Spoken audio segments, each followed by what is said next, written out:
barigaan iskuulka dhigan jiray inaan loo baratami jiray ina kaalinta koowaad wax walba laga gaaro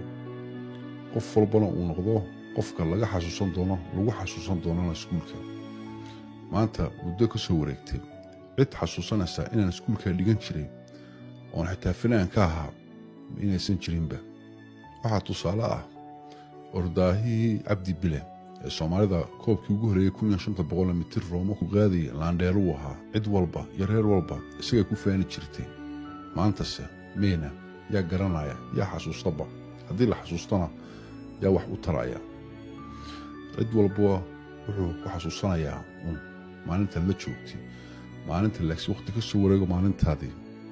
inaan lagu xasuusanayn iska badaa 150 sano ka bacdi waxaad soo ogaataa cid walba waa kuloogaysaa maalinta qabriga lagu tuuro